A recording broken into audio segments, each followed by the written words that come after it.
Welcome to EnTrench, a 21 Pilots podcast. Hello, local dreamers. Welcome to EnTrench. My name is Anna, and this is episode 54, Tear in My Heart. Make sure you listen to the song beforehand and are ready for an in-depth analysis of track 5 off Blurry Face. I hope you had a great Halloween. I was Billie Eilish, and it was very fun, and I've wanted to be her for like 3, close to 4 years. So I very happily went to the store and got some stick-on nails, which I've never done before, and I have actually kept them on just because they're really pretty. They're from Target. Maybe one of you have seen them, but they're black with also gold sequin sparkly nails, and my favorite personally is the one that's the night sky with the Big Dipper. It's so pretty, and the bottom of the night sky nail is like a pinkish, so it looks like it's your real nail. So I was very impressed with that.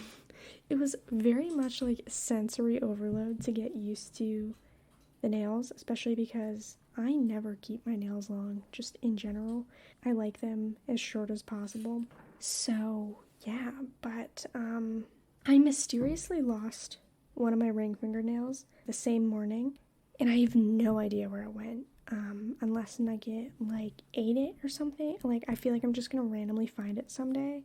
So I had to put a different size on that finger, so it looks a lot bigger than my other hand, which bothers me, but anyway, random nail rant aside, I did get back on social media yesterday because it was November 1st, and I realized didn't miss most of it. I honestly mostly just missed knowing what musicians are up to because I really had no idea, though I will say it's really nice that Spotify gives you notifications when your artists come out with new music. For some reason I didn't discover that until this month, and it was very, very comforting to know that I at least had that going for me, as well as YouTube. In terms of musicians, I didn't get rid of YouTube. I feel like, to me, at least in terms of what I needed to delete, is the ones that algorithmically suck you in, and I only watch long form content on YouTube. It's basically my TV, so, as well as workouts. I thought it was only appropriate. I really only have 2 what I would consider social medias, which are Facebook and Instagram, and no one uses Facebook anymore, so it's mainly just Instagram. But yeah, getting back on was weird. I really don't care for short form video content, and I feel like it really deteriorated my relationships with a lot of people, because our relationship became just sending videos, and I don't know if you realize this, but sending a video to someone adds nothing to your relationship with that person. But that's just what so many of our relationships are based on with social media. It's really bizarre. We'll send videos all day long, right? But we won't ask them how they're doing. So it's pretty hollow. I was very lonely, especially at the end of September, because I was very, very addicted to social media at that point. And surprise, surprise, I was not lonely at all in October, because the amount of hours per day I had cut down for being on my phone were replaced with genuine relationship time, even if it was just calling someone on the phone, FaceTiming someone while I was eating dinner. I caught up and saw so many people, and I saw almost no one in September, aside from required commitments that I had made that I couldn't get out of. So it was very much reassuring of even if I feel lonely, it's probably because I'm not spending my time wisely. Similarly, I realized that I was just afraid of rejection and trying to hang out with people, and that was also why I was just social media is socializing because my friends are on it, but in reality, no intentional relationship building was happening. So anyway, that being said, I really don't have a plan to consistently be on it, and I don't really know what that means for the podcast stuff. I mean, I feel in general, frankly, no one interacts on Facebook anymore. I don't know if it's the algorithm. I don't know if it's just no one's on Facebook anymore, which is honestly probably plausible. I've honestly considered deleting it just because I feel like if no one's interacting with it, if it's not adding value for anyone, I don't know if it's necessary. But anyway, let me know if you, I am curious. Is anyone like actively look for the Facebook stuff? I doubt it, honestly, but if you do, let me know. Even if it's just one person, like if I know one person needs it or looks for it, I will continue to do it, but I'm honestly contemplating if I even need it anymore. That being said, I would love to hear from you personally if you ever want to email me, but for now, I'm not planning any sort of social media consistency. It's just really not doing anything for me in a positive way. And almost all of the messages that I missed from people were videos. So, yeah, I don't know. I feel weird about it right now. Anyway, let's move into Tear in My Heart. This song is such a nostalgic throwback for me. So this was the second single off of Blurry Face, and it was released on April 6th, 2015. They also did their cover with Mute Math for this song on their 2016 21 Pilots X Mute Math album. And they also did, I'm sure Stressed Out was on there, right? And Ride, and some other songs. Was Stressed Out on there? No, I'm not sure. Honestly, I could be wrong. But anyway, I love those songs. I think Lane Boy is my favorite one because of the insane instrumental at the end, especially with the drums. But anyway, so the fun fact though, moving on to my own life, this was the first Tony and Pilot song that I learned on the piano. I really don't know I really just know Tear in My Heart, first and only.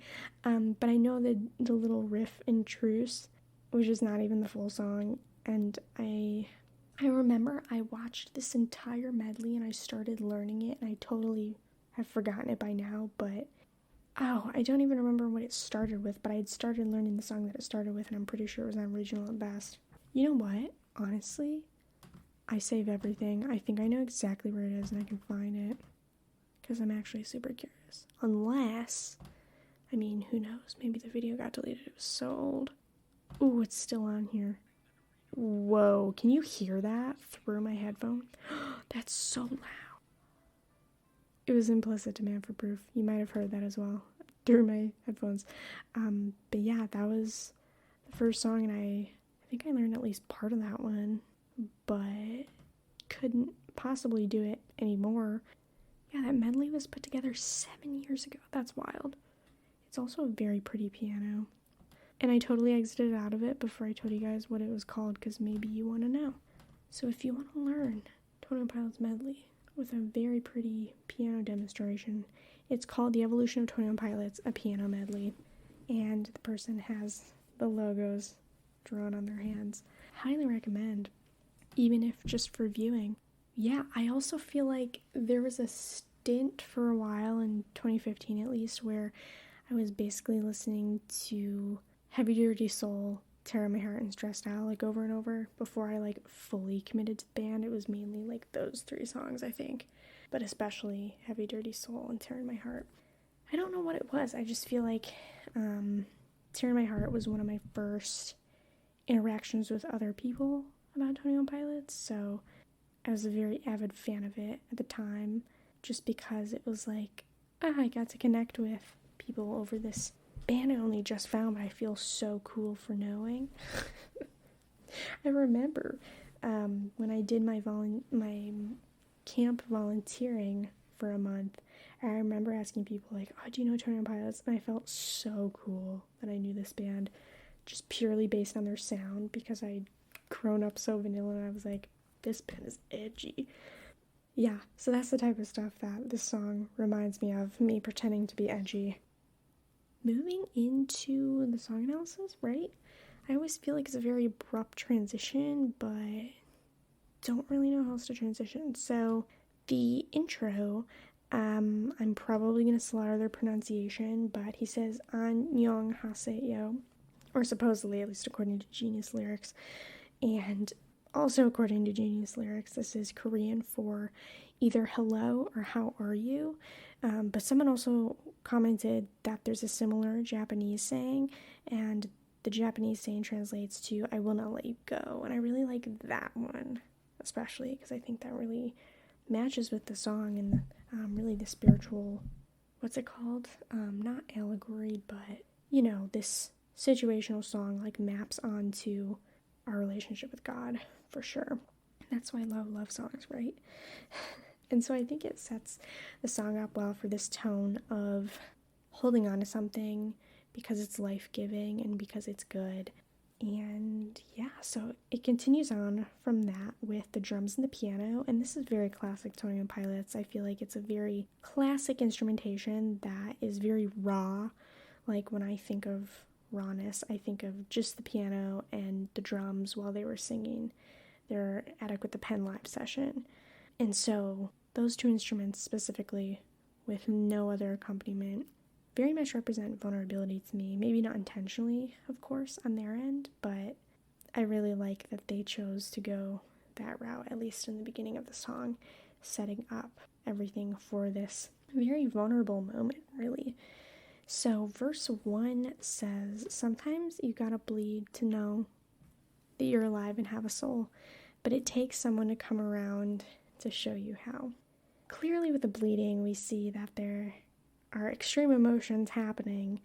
Sometimes you need to feel these extreme emotions because they're evidence that we're interacting with life. And even when it's anxiety, even when it's very, very negative, strong emotions, like a friend the other day was having a really rough time because they were just overcome with deep sadness and crying and couldn't get themselves out of it. And I had honestly a similar emotional moment today, but it was because of a poem. It was a very different reason. But these moments, like, we can be so tempted towards despair of feeling very strong negative emotions, or just an overwhelm with very strong positive emotions as well. But either way, I would say they're actually very positive indicators that you're fully experiencing life in those moments. And in contrast, I would say, like, the real concern is when you're feeling apathetic and numb, like depression. So even in these moments where he's saying, like, I'm bleeding, and it's very kind of severe terminology, it's actually a very good sign that he's able to lean into things instead of numbing them. And of course, in this sense, it's a very positive situation with love. I think this is also kind of spiritually symbolic, because Jesus' nail wounds in his palms after he rose again were proof. There was victory. There was life again. He had resurrected, which means darkness, sin, and death have no hold on humanity anymore. And in that way, like, blood can literally be a spiritual symbol of rising from death to life. Not only is this showing that you're alive, but he also adds that you have a soul. And I think when I think of soul, I just think of, like, purpose. I loved the movie Soul. It made me weep. Speaking of things that make you weep. And I think a lot of it had to do, like, really knowing your purpose and mission. And obviously, like, this doesn't have to mean, like, professionally, like, plenty of us, me included, don't know what the heck we're doing, but, kind of just faking it till you make it. But at the same time, like, we absolutely do know our mission as Christians. It never wavers dependent on situations or workplaces or the people in our lives.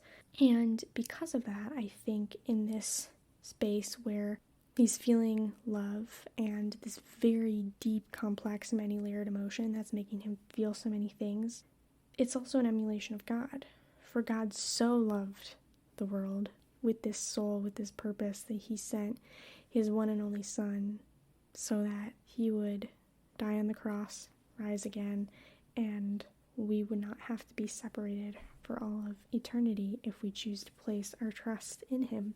And that is the gospel, in case you're wondering.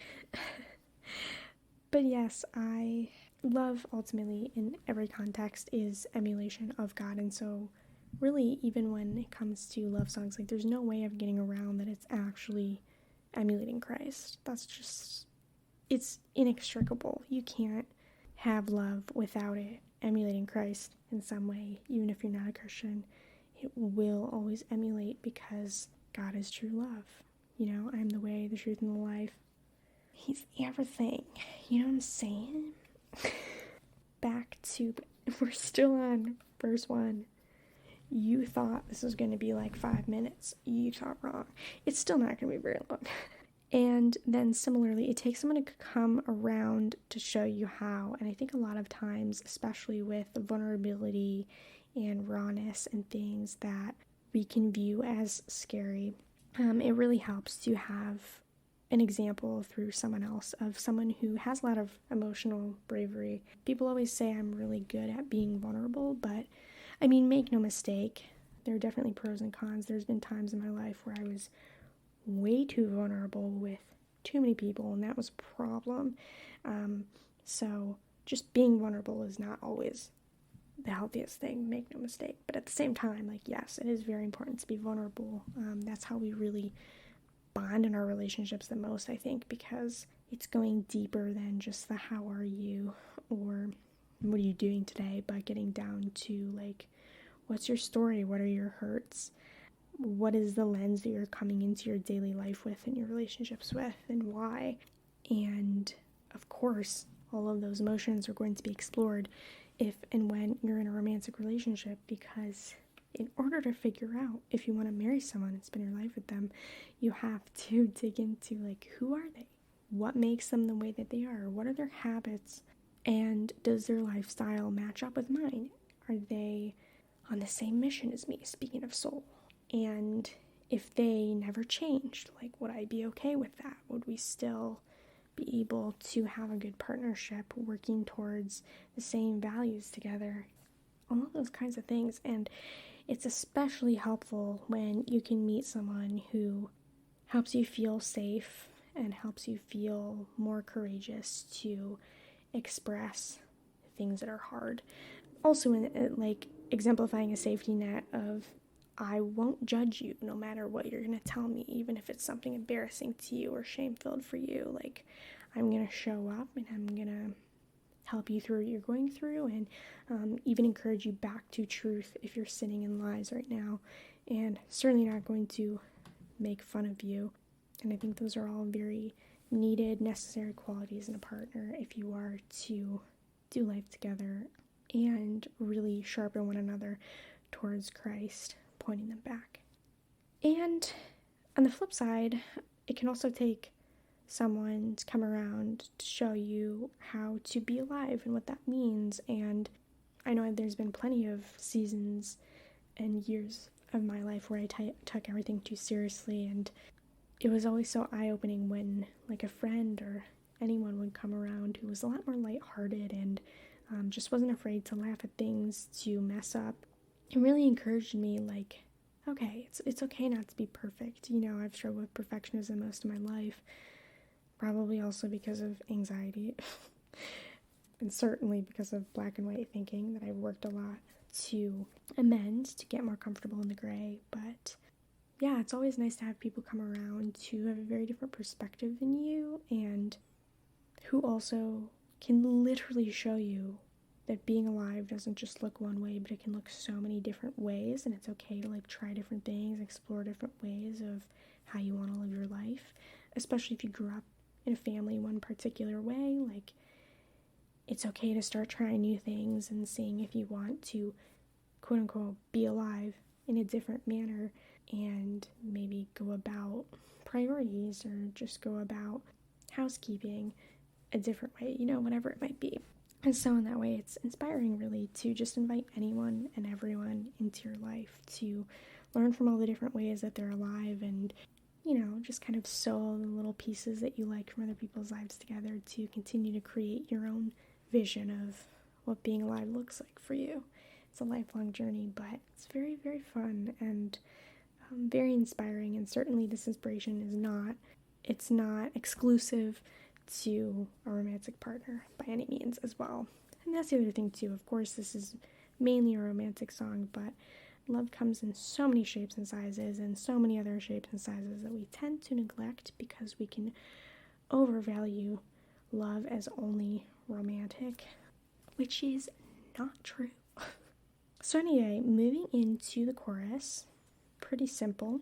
She's the tear in my heart, I'm alive. She's the tear in my heart, I'm on fire. She's the tear in my heart, take me higher than I've ever been. And clearly he's already living, because there's a heart. Heart is literally the wellspring of life. But not only is he alive, but he has a tear in his heart. And for someone to be a tear to a heart, again, similar to kind of what's already been said, but you're allowing even more to gush out, whether it's blood, literally, or just emotion as a whole, vulnerability as a whole. And in that way, kind of like breaking that glass ceiling, we can kind of give ourselves of like what our limits are, and inspiring us in this other way of like someone can come along and show you that there's so much more that you can feel and that can come out of you than maybe you even expected. Because again, you've brought in this new perspective instead of just living in your like silo of thinking. I'm on fire. This is a very like spiritual concept to me every time I hear it. Just like Switchfoot's On Fire from their cover album that you can listen to that I mentioned a couple of podcasts ago. But yeah, to me, anytime I hear anything about like being on fire, I just think of being on fire for the Lord. And in that way, this tear, this symbol of this person in his life is inspiring him to be better. Mostly because, again, like I've said, fire in this sense to me is related to purpose and being on mission. And having someone come along and be the tear that helps keep you on your mission and remind you of your mission consistently. And then take me higher, which can be a very direct spiritual metaphor as well. The ideal for a partner is to push you closer to God. So verse 2 is also, all of these verses are pretty short. He says, the songs on the radio are okay, but my taste in music is your face, and it takes a song to come around to show you how. Radio, I mean, who regularly listens to radio anymore? Anyone? I sometimes do. Also, especially this time of year, I'm going to want to start cranking out the Christmas station. Am I being controversial right now? Maybe. Also, this is so random, but I always say maybe, like, maybe because of, do you know that really famous video with an interview with, he's the actor in Lord of the Rings? It's the Do You Wear Wigs video. Oh my gosh, what is his name? It's on the tip of my tongue. Someone's screaming it at me, I know. Do you wear wigs? If you don't know what I'm talking about, I'm gonna look it up just so you can watch it if you haven't. It's Elijah Wood. Oh my gosh. Okay, look up Elijah Wood. Do you wear wigs? It's been everywhere on social media, so you've probably seen it. But if you haven't, please look it up because it's so stupid. It's so funny. But anyway, he says maybe, and he like says it like that. So now I always want to say maybe like that. Anyway, what was I even talking about? Radio, right? Yeah, so if you're here's the deal. If you say no Christmas music before Thanksgiving, I have one question for you. Where's the Thanksgiving music? Like, genuinely point me to it. If you can give me a Thanksgiving album that's not Charlie Brown Thanksgiving, I'm waiting. I am avidly waiting because, come on, people, like, what else are we supposed to listen to? Please. So anyway, in this context, songs on the radio are okay. And I feel like radio is designed to get your reaction, to capture your attention, and inspire energy, inspire emotion out of you, because it's not just any music, but when I think of the radio, I think of, like, Billboard Top 100, like, the most popular songs.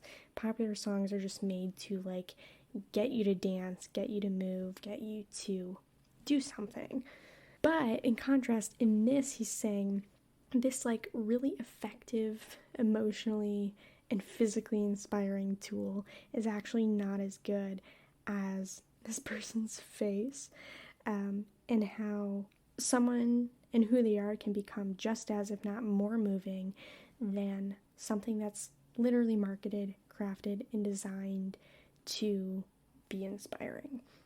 And in the same way, the fact that he says it takes a song to come around to show you how, slightly different than the previous verse, the art is now the product rather than the beauty. So the song is not the beauty that is like crafting inspiration, but it's now the attempt to encapsulate the real beauty, which is the people and this particular person in a romantic context.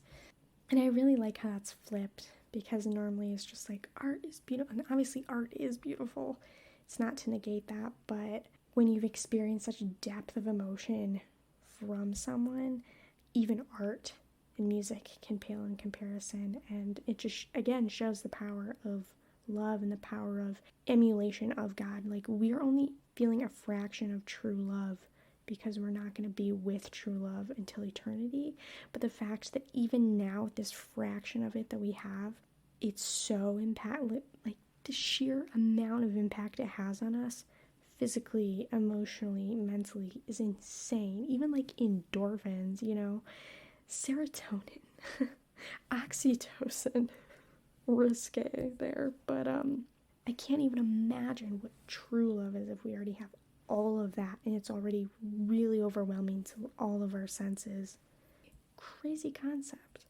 And then as the chorus repeats again, the synth comes in with the piano, the drums, and the vocals, and it adds a lot more power and crescendos as we, also musically experience that he's being taken deeper into this narrative than he's ever been, with all these added layers on top as he's progressing in the relationship. So then in the bridge is quirky considering the rest of the song, but he says, "You fell asleep in my car. I drove the whole time, but that's okay. I'll just avoid the holes so you sleep fine. I'm driving, here I sit, cursing my government for not using my taxes to fill holes with more cement." And he repeats that again and goes back into previous lines of, "Sometimes you gotta bleed to know you're alive and have a soul." The vocals are a lot more relaxed and blissful as he's humming into this bridge, which is also like just a sweet, not even just like love in the romantic sense, but it's just this sweet idea that he's put his guard down. He's a lot less fearful and on guard, but he's able to just lean into the vulnerability completely. I didn't really soak this in until analyzing this, but I think now my favorite part of this song is the fact that he says, "You fell asleep in my car. I drove the whole time." Guys, we've had so many car narratives and so many car drivers, and this is the first time that Tyler is driving. Or no, that's not true.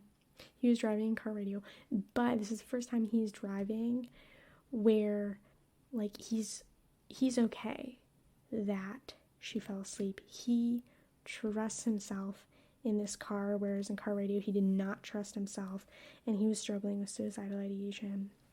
There's so much trust and faith in himself this time, which is so beautiful because he has this hope for life and this zest for life that he didn't have before, and I'm sure she was very inspirational to him in this, but at the same time, like, that's what happens as we continue to live alongside God. Even the things that we thought were impossible to change are able to transition out of sheer mercy and grace.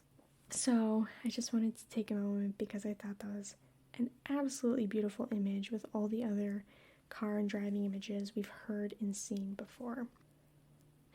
I also love how he talks about wanting to avoid the holes so that Jenna can sleep fine, because his life, like so many of us who are in love, has expanded to also prioritize someone else, and this is also how we emulate Christ, and that we become less self-absorbed and selfish when we are in love, and we also become others-oriented and compassionate and more selfless and empathetic.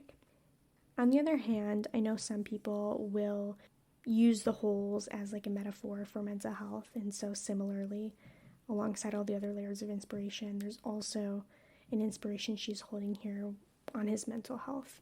And sometimes, like, you can't always do something for someone else, but sometimes someone else can be a good inspiration for, like, I'm going to keep working on my mental health, I'm going to keep being consistent with therapy when it's hard. And sometimes you do need that extra external motivation to really want to commit to your own mental health. So no judgment, like, you use all the motivation and different factors that you need to commit to therapy, because it will be well worth it. And to me, the whole government portion is funny because I feel like I read it as his frustration and the government's selfishness for not prioritizing Jenna's sleep. Like, I am in love. I'm feeling a billion different emotions for this person. This person is incredible. They're better than music. Music descriptions pale in comparison to their face. And how dare you like keep holes in the road so that she could be disturbed from her sleeping beauty. So I really liked that, just that the emotion goes so deep that you wish everyone else could see and value all that you've seen and valued in someone else, which is exactly how God views us. Can we take a minute in all of our self-hatred to just stop and soak that in? Read Psalm 139. God so desperately wishes and wants for us to see the amount of beauty that we possess, but we so seldom see it because we're just entrenched. We're entrenched in stupid beauty standards. And that's the thing, like, the beauty is not just based on the physical, but it's based on the internal, right? Because God looks at the inward while man looks on the outside. And so imagine the amount of beauty that God sees, some of which we might know of, but a lot of which we probably don't, because we tend to have a lot of confirmation bias with negativity. And there's so much beauty in others that we are able to witness so frequently, and how sad that we very rarely witness that amount within ourselves. But if you asked anyone who loves you, I'm sure they would be able to give you so many reasons why you're beautiful, and that is also emulation of Christ's heart. So in the outro, we're finally here, or already here, whatever you prefer. He says, my heart is my armor. She's the tear in my heart. She's a carver. She's a butcher with a smile. Cut me farther than I have ever been. And he continues and repeats that sentiment. His heart is his armor. Once again, from vulnerability, I think specifically from fear and weakness. I was just reading The Taming of the Shrew by Shakespeare, which is the original content for 10 Things I Hate About You, the movie with Heath Ledger, who I love very much. And I like in both of these instances, it's kind of this idea of, like, there's a lot of fear and weakness for love, especially because, I don't know, we just feel like, oh, Ushi-Gushi is like, ugh, that's lame. But I love that in both that movie and that play and this song, the ending is, you know what, it's actually okay, and takes a lot of strength to feel something this Ushi-Gushi, because it's actually an incredible thing. And we probably think it's a weak thing because it very much is so emotional. It's so layered and it's so overwhelming in its power that, you know, we lose a sense of control in a way when we're in love, which is, you know, we don't like that. We don't like being out of control in any capacity, even emotionally. But maybe I'm just speaking for myself.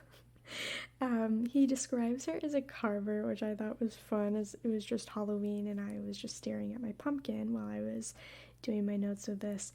And I feel like because of that, I want to take it as meaning that she helps him create something new and adds to these ideas of how she brings out something that wouldn't have existed before without her, because of the way that she's able to give him a new perspective on his daily life. She's a butcher with a smile, and I like how butcher is very much like this negative, violent thing, but with a smile we see that the thing that's scary, the thing that we're fearful of with love will be very violent. It's actually approached with gentleness and love in the tactics, and we don't have to be afraid because of that. And near the end, Tyler screams, and I think in this case, it's really very much a scream of being overcome in emotion. It's just so much emotion that he has to let it out in a deeper way. And as he ends softly, emphasizing how she's cut him deeper than he's ever been, I think it just reiterates that she's brought out all of these unknown layers that he didn't know that he had, whether emotionally, whether intellectually. And I love how love really can bring out so many things that we didn't realize we were capable of feeling, maybe even like actions we didn't know we were capable of doing, just because we're in such a different headspace and having so much extra motivation to do things for someone. So I really liked this analysis, because it's easy to just take something like this at face value as a love song, but there's actually so much emulation and implication for what it means to be in the arms of Christ and to experience emulation of him from other people. It very much is just as spiritual as it is romantic, and I mean, God is romantic after all. Yeah, pretty simple, but I really like this song, and I know a lot of people love this song, and it means a lot to them, maybe even in their personal relationships as well. And so this is very much just a nice, uplifting reprieve from some of the heavier songs, and I hope that you enjoyed analyzing it with me. So I would love to hear from you guys, all of your thoughts and opinions. You can email EnTrenchPodcast@gmail.com with a written account of your 21 Pilots story, or your favorite memories you have related to the band, or your thoughts on social media and your experiences with it.